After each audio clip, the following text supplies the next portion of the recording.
Boys go to school. और अगर हम नीचे वाले जुमले को देखें तो वो है बॉयज़ गो टू स्कूल। दोनों जुमले सेम टू सेम है, लेकिन अगर हम फर्स्ट सेंटेंस की बात करें तो फर्स्ट सेंटेंस जो है वो इंडिकेटिव मूड में है, जबकि हम दूसरे जुमले को देखें जिसमें हम कह रहे हैं बॉयज़ गो टू स्कूल, ये हमारा इम्पेरेटिव मूड है। ऐसा क्यों है? दोनों जुमले सेम टू सेम है, लेकिन एक इंडिकेटिव मूड है और एक इम्पेरेटिव मूड है। अगर हम पहले जुमले की बात करें तो पहला जुमला जो है इसका मतलब है लड़के स्कूल जाते हैं, और दूसरे जुमले का मतलब है लड़कों स्कूल जाओ। दोनों के मूड में फ़र्क है, कैसे पहचानेंगे? चले आए सीखते हैं। My name is Simon Naseem. आज मैं आपको सिखाऊंगी मूड्स ऑफ वर्ब। वीडियो पे एंड तक बने रहें ताकि आपको अच्छे से समझ आ सके कि ये जो तीनों टाइप्स ऑफ मूड्स हैं, indicative mood, imperative mood, subjective mood, इनको हम डिटेल में देखेंगे। और अगर आपको वीडियो अच्छी लगे तो सब्सक्राइब कर लीजिएगा और लाइक भी कर दीजिएगा। Indicative mood. इंडिकेटिव मूड को आप यूँ समझ लें कि जब आप कोई सादा बात, कोई आम सा जुमला लिखते हैं, सिंपल स्टेटमेंट कहते हैं, चाहे वो क्वेश्चन की फॉर्म में हो, चाहे आप उसमें कोई पोजीशन या कोई चीज़ इमेजिन कर रहे हो, तो वो आपका इंडिकेटिव मूड कहलाता है। जुमले को देखते हैं। अगर आपने एक सिंपल सी बात कही है, we don't waste our time, ये एक सादा जुमला है, इसको हम कहते हैं इंडिकेटिव मूड वाला सेंटेंस, क्योंकि ये एक सिंपल स्टेटमेंट है, सिंपल सेंटेंस है। अगर इसी का हम क्वेश्चन बना दें, do we waste our time, तो अगेन क्वेश्चन बनने के बावजूद भी ये हमारा क्या रहेगा? इंडिकेटिव मूड ही रहेगा, क्योंकि ये एक सादा जुमला है जिसको सिर्फ हमने क्वेश्चन बना दिया है।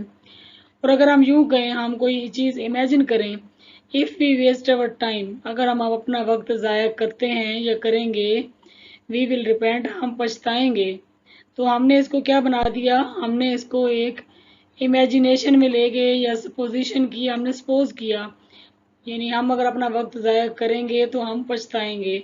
तो ऐसे जुमलों को हम कहते हैं इंडिकेटिव मूड। तो ये जुमले जो हैं वो कौन सा मूड कैरी करते हैं? इंडिकेटिव मूड को कैरी करते हैं। लेकिन एक और बात अपने जहन में रखें, जैसे इस तरह के जुमले हम कहते हैं कि if I were a bird I would fly in the sky, अगर मैं परिंदा होता तो मैं आसमान में उड़ता। ये जुमले कभी भी इंडिकेटिव मूड में नहीं आते, क्योंकि ये वाले जुमले जो हैं वो एक इम्पॉसिबल सिचुएशन है, और इंडिकेटिव मूड में हम इम्पॉसिबल सिचुएशन को नहीं लेते। इसके बारे में आपको आगे वीडियो के एंड में बताऊंगी कि ये कौन सा जो है वो मूड कैरी करते हैं या किस टाइप की ये सेंटेंस होते हैं। Imperative mood. इम्पेरेटिव मूड वो होता है जब आप किसी को कोई कमांड कहते हैं, कोई हुक्म देते हैं, उसको कोई रिक्वेस्ट करते हैं, उसको कोई एडवाइस करते हैं, सजेशन देते हैं, रिक्वेस्ट या प्रेयर करते हैं। जैसे डोंट वेस्ट योर टाइम, अब देखें ये एक एडवाइस है, अपना वक्त मत ज़ाया करो, वर्क हार्ड, ये एडवाइस भी है और सजेशन भी है कि मेहनत करो, अपनी जो यानी अपने टाइम को ज़ाया मत करो। टेक योर मेडिसिन टाइमली, तो ये भी एक एडवाइस है।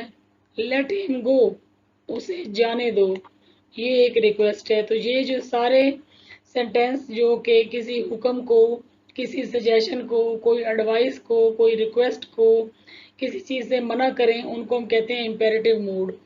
इम्पेरेटिव मूड वाले जुमले वो होते हैं जिसमें हमें कहीं पे भी आपको सब्जेक्ट नज़र नहीं आ रहा, यानी यहाँ पर कोई काम करने वाला नहीं नज़र आ रहा, तो आप यहाँ पे इमेजिन कर लें कि आपका जो सब्जेक्ट है वो यू है, यानी आप ये सेकंड पर्सन को एड्रेस करें, यानी तुम अपना वक्त मत ज़ाया करो, तुम मेहनत करो, तुम अपनी दवाई टाइम पर लो, तुम उसे जाने दो। तो यहाँ पे आप इमेजिन करें कि जो सब्जेक्ट है हमारा वो यू है। तो इम्पेरेटिव मूड आई होप कि आपको अच्छे से समझ आ गई होगी कि जब हम किसी को कोई हुक्म देते हैं, सबसे आसान एग्जांपल जो मैं स्टूडेंट्स को देती हूँ वो ये है कि आप जब कहते हैं ना स्टैंड अप, सिट डाउन, तो ये जो एग्जांपल्स हैं ये हमारी इम्पेरेटिव के एग्जांपल हैं, जो बहुत छोटे छोटे जुमले होते हैं और अक्सर जो है वो हम किसी को कमांड या ऑर्डर करते हुए यूज। सब्जेक्टिव मूड क्या होता है? सब्जेक्टिव मूड की पहले तो मैं आपको बताऊं कि इसकी दो टाइप्स होती हैं, जो है वो एक है प्रेजेंट और एक है पास्ट सब्जेक्टिव। प्रेजेंट सब्जेक्टिव किस चीज़ के बारे में बताता है? अगर हम अपनी कोई विश, कोई होप, कोई डिज़ायर या कोई इरादा अपना बयान करते हैं तो वो हमारा प्रेजेंट सब्जेक्टिव होता है।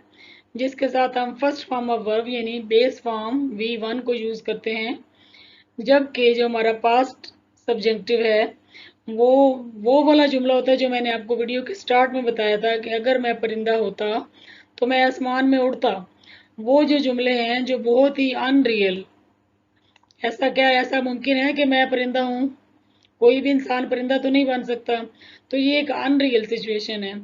इस तरह की सिचुएशन वाले जुमलों को हम जो है वो पास्ट सब्जेक्टिव में काउंट करते हैं। चले आए इनको डिटेल में देखते हैं। जब हम एग्जांपल्स देखेंगे तो सब कुछ अच्छे से क्लियर हो जाएगा। जब भी हम प्रेजेंट सब्जेक्टिव मूड यूज़ करते हैं या सब्जेक्टिव मूड को यूज़ करते हैं तो हम किसी ऐसी चीज़ की बात कर रहे होते हैं जो अनरियल होती है, जो नॉन फैक्चुअल होती है, जो हकीकत रियलिटी नहीं होती। जैसे पीछे हमने कहा कि काश मैं परिंदा होता, अगरचे कि वो पास्ट का सब्जेक्टिव है, वो भी अनरियल सिचुएशन है, नॉन फैक्चुअल है, फैक्ट नहीं है, नॉन फैक्चुअल है।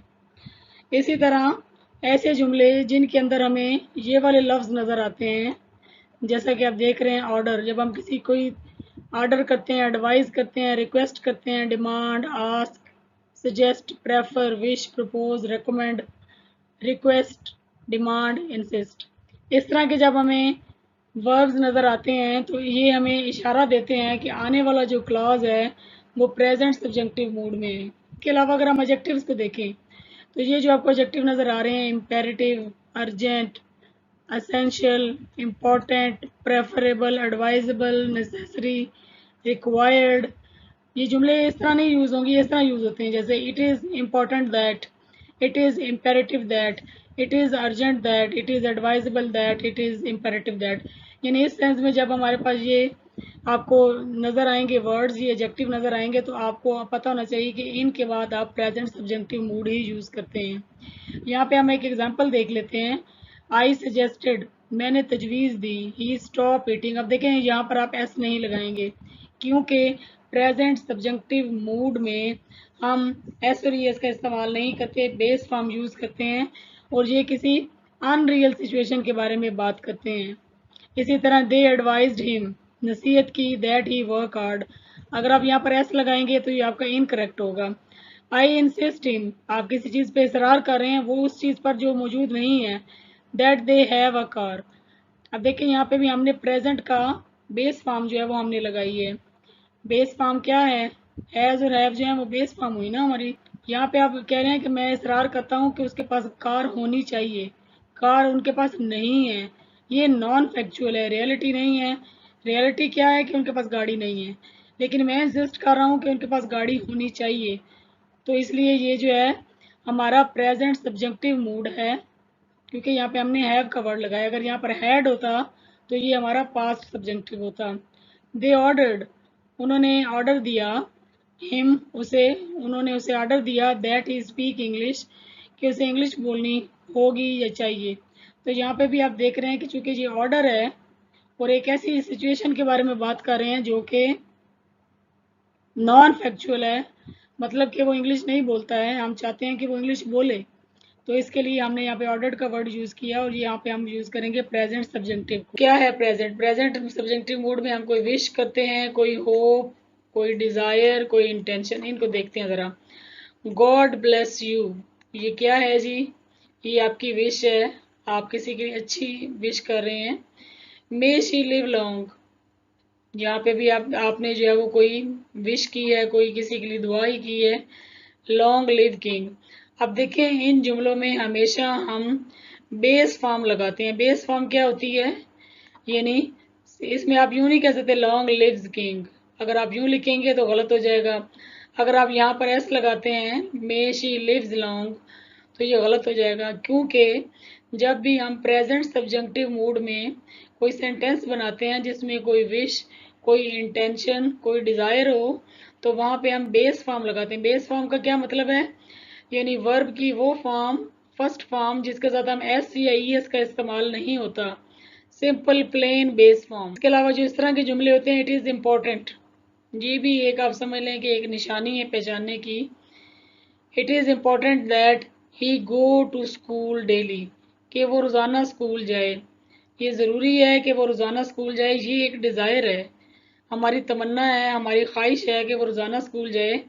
तो आपको जैसे मैंने पहले बताया कि बेस फॉर्म यूज होगी, यहाँ पर आप एस और ईएस का इस्तेमाल नहीं करेंगे। अगर आप इस तरह लिखते हैं it is important that he goes to school daily, तो ये गलत हो जाएगा क्योंकि ये हमारा प्रेजेंट सब्जेक्टिव है। इन द सेम वे जब आपको कहीं पे आई रिकमेंड नज़र आता है तो आपने पहचान लेना है कि ये भी प्रेजेंट सब्जेक्टिव है। I recommend that he be appointed as a head. अब देखिए यहाँ पे हमने बेस फॉर्म लगाई है बी और साथ में थर्ड फॉर्म ऑफ वर्ब लगाई है। ये हमारा पैसिवाइज सेंस में यूज हो रहा है, यानी जब हम पैसिवाइज में थर्ड फॉर्म ऑफ वर्ब लगाते हैं तो यहाँ पे हमने बी के साथ थर्ड फॉर्म ऑफ वर्ब को लगाकर जुमले को कंप्लीट किया है। इसके अलावा बहुत सारे और भी ऐसी कुछ वर्ड्स हैं जो हम प्रेजेंट सब्जेक्टिव में यूज करते हैं, वो मैं अभी आपको नेक्स्ट स्लाइड, जैसे कि मैंने पहले एग्जांपल दी, बहुत ही अनरियल सिचुएशन, कोई ऐसी सिचुएशन जिसका होना नामुमकिन हो। पास्ट सब्जेक्टिव में इंतहाई अनरियल सिचुएशन होगी, जैसे अगर मैं परिंदा होता तो मैं आसमान में उड़ता। क्या ये पॉसिबल है? नहीं, ये बिल्कुल पॉसिबल नहीं है। ये बहुत ही जो है वो नामुमकिन सी एक बात है। इफ़ आई वर यू, अगर मैं तुम्हारी जगह होता, आई वुडंट डू दैट, तो आप किसी की जगह पर नहीं हो सकते। ये भी एक हम इमेजिन करके सपोज करके कहते हैं कि अगर मैं तुम्हारी जगह होता तो मैं ये कर देता, वो कर देता। अच्छा जी, he behaves as he were a king. जिन जुमलों में हमें एज ही का वर्ड ऐसे नजर आते हैं जिसमें कोई हम तमन्ना कर रहे हैं, कोई अपनी ख्वाहिश कैसे कह रहे हैं कि काश मैं ये होता, काश मैं बादशाह होता, काश मैं शाहरुख खान होता, तो इस तरह के जो जुमले हैं उनमें हम वर का इस्तेमाल करते हैं। इस तरह के जुमले हम आई विश से भी बनाते हैं। आई विश को अगर हम हिंदी में या उर्दू में तर्जमा करें तो इसको हम कहेंगे काश। अगर हमने काश कहना तो हम कहते हैं आई विश। काश मैं बिलियनियर होता। अब ये भी एक जो है वो मुमकिन तो है, लेकिन ये एक पोजिशनल सेंटेंस है जिसमें आप कुछ इमेजिन कर रहे हैं जो कि अभी आप नहीं हैं। तो इस तरह के काश वाले जुमलों में भी आप वर्क का इस्तेमाल करते हैं। आपने यहाँ पर इन सब सेंटेंसेस में वर्क का यूज करना है। देखिए आपको यहाँ नजर भी आ रहा है इनका, जो मैंने आपको एक सेंटेंस स्ट्रक्चर दिया हुआ है कि आप वर लगाएंगे या सेकंड फॉर्म ऑफ वर्ब लगाएंगे डिपेंडिंग अपॉन द सेंटेंस। अब देखें, he talks as he owns the whole country. वो तो ऐसे बातें करता है जैसे कि वो पूरे मुल्क का मालिक हो या पूरा मुल्क हो। तो आप ये चीज़ आपने याद रखनी है कि जब भी आप इस तरह के जुमले बनाते हैं एज इफ वाले, जैसा कि मैंने आपको पिछली स्लाइड पे भी बताया, तो आपने वहाँ पर सेकंड फॉर्म ऑफ वर्ब लगानी होती है। यहाँ पे अगर आप ओन्स लगाएंगे तो ये हमारा सेंटेंस गलत है। यहाँ पे हमारा सेकंड फॉर्म ऑफ वर्ब आएगी क्योंकि as if, I wish, would that, ऐसे जुमलों में हम वर्क का यूज करते हैं और सेकंड फॉर्म का वर्ब यूज करते हैं। What would you do if you see a line. अगर तुम्हें कोई शेर नजर आ जाए तो तुम क्या करोगे। अगर आप मेरे स्टूडेंट हैं और आप मेरी वीडियोस को देखते हैं तो मैंने अपने चैनल पे कंडीशनल सेंटेंसेस की वीडियो अपलोड की हुई है। और अगर आप मेरे स्टूडेंट हैं अगेन, तो आपको पता होगा कि जब भी हमें इफ वाले जुमले नजर आते हैं तो वो कंडीशनल होते हैं। और यहाँ पे देखें सेकंड कंडीशनल को, if I went to Lahore I would bring a pen, तो ये भी वही है। अगर आपको यहाँ पर वुड नजर आ रहा है तो यहाँ पर आप सॉ लगाएंगे, कभी भी यहाँ पर सी नहीं आएगा। ये है wrong, incorrect and this is correct. तो ये हमारा सेकंड कंडीशनल है। वैसे भी जहाँ पर आपको वुड का वर्ड नजर आएगा तो वो कहीं ना कहीं पास्ट में जुमला जाता है। अगर इधर पास्ट है तो यहाँ पर भी आपको पास्ट ही लगाना होगा। जैसे यहाँ पे आपने लगाया वेंट, अगर मैं लाहौर गया, कंडीशनल सेंटेंस में कभी भी कोई काम होता नहीं है, हम सिर्फ इमेजिन करते हैं कि अगर ये हो जाता तो यूं हो जाता, अगर मैं ये कर लेता तो वो हो जाता। तो कभी भी कंडीशनल सेंटेंस में हम काम नहीं करते, चाहे फर्स्ट कंडीशनल हो, सेकंड हो, थर्ड हो। लेकिन अभी ये वैसे एक जनरल बात मैंने की, उसका इससे लेने देना नहीं है। अभी हम सिर्फ देख रहे हैं सेकंड कंडीशनल को, जैसे आपने यहाँ पर देखा। तो अगर आपको वुड नजर आ रहा है तो आपने दूसरी तरफ सेकंड फॉर्म ऑफ वर्ब लगानी है, और अगर सेकंड फॉर्म ऑफ वर्ब नजर आ रही है तो अगले आपने पार्ट में वुड का इस्तेमाल करना है।